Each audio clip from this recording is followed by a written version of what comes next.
यानंतर एक breaking news येते। शरद पवार रुबी हॉस्पिटलमध्ये आता दाखल झालेत। पुण्यातील रुबी हॉस्पिटलमध्ये त्यांचा उपचार सुरू आहे। काही वेळापूर्वीच बातमी आली होती की त्यांना हॉस्पिटलमध्ये दाखल करणार आहेत। आपले प्रतिनिधी सागर आव्हाड आपल्यासोबत जोडले गेले। शरद पवारांना रुबी रुग्णालयात दाखल केलंय। सागर, काय अपडेट्स आहेत?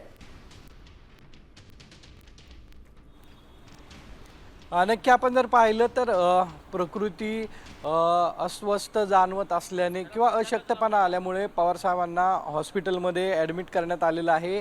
काही वेळापूर्वीच रुबी हॉस्पिटलमध्ये शरद पवार जे आहेत ते दाखल झालेले। आपण जर पाहिलं तर 10 दिवसापूर्वी त्यांना रुबी हॉस्पिटलमधून डिस्चार्ज जो आहे तो देण्यात आलेला होता। त्याचबरोबर तेव्हा त्यांच्या छातीमध्ये कफ झालेला होता आणि बोलताना त्रास होत होता।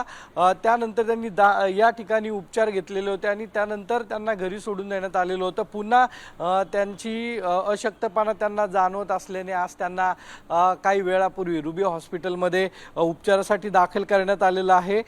प्रकृती उत्तम आहे, मात्र अशक्तपणा जाणवत असल्याने त्यांना या ठिकाणी आता पुढील उपचार जे आहेत ते सुरू आहेत आणि आजची ट्रीटमेंट झाल्यानंतर त्यांना पुन्हा सोडून देण्यात येईल किंवा डॉक्टर पूर्ण रक्ताच्या तपासण्या आहेत किंवा त्या तपासण्या झाल्यानंतर पुढील उपचार साठी त्यांना या ठिकाणी ठेवतील किंवा जे रिपोर्ट येतील त्यावरती डॉक्टरांचा डिसिजन असणार आहे। पण आता तरी रुबी हॉस्पिटलमध्ये शरद पवार यांच्यावरती उपचार डॉक्टरांनी सुरू केलेले आहेत आणि ते दाखल झालेत।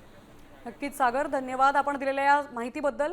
तर शरद पवारांना सध्या पुण्याच्या रुबी हॉस्पिटलमध्ये दाखल करण्यात आलंय।